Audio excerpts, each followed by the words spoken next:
Samantala para sa kumpletong ulat panahon, narito po si Mantani. Mantani, good morning! I am ready! GMA Weather, serbisyong totoo ng GMA News.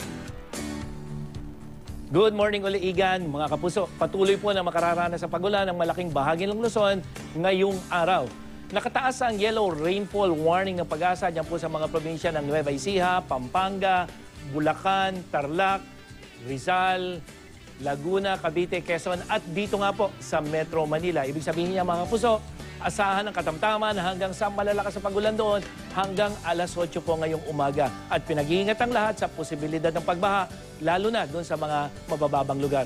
At makikita po dito sa pinakabagong Doppler radar image ng Pag-asa, yung po mga kulay dilaw na yan at yung kulay green, yan po yung mga pag-ulan na mararanasan halos sa buong Central Luzon, dito po sa Maynila, kasama na ang Calabarzon hanggang dyan sa may probinsya ng Mindoro at dyan sa Romblon at ibang bahagi, lalo na po dito sa may Bicol region. At uulanin pa po yan sa mga susunod na oras. Epekto po yan ng low pressure area na patuloy na binabantay ng Pag-asa. Huling namata nito sa layong 45 kilometers, so halos nandyan sa may probinsya ng Camarines Sur, southwest po yan ng Daet o Camarines Norte. Sa mga nasa paligid naman ng Manila Bay, iba yung pag-iingat lang po dahil aabot sa 1.12 meters yung high tide ngayong umaga dyan po sa Manila Bay ayon sa Pag-asa. Lalo na po ngayong araw, patuloy na makakaranas ng malalakas sa pagulan ang Metro Manila base naman sa datos ng The Weather Company. Magdamag ding uulanin ang buong Luzon.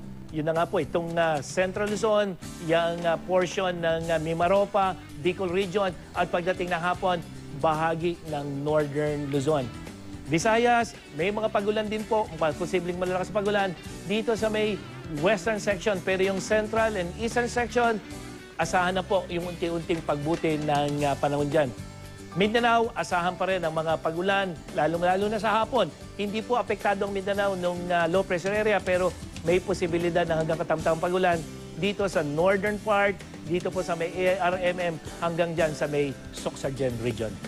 At yan ang latest mula sa GMA Weather. Kung may weather question kayo mga kapuso, ready po ako sagutin yan. Mag-post lang sa I Am Ready Facebook page gamit ang hashtag na magtanong kay Mang Tani.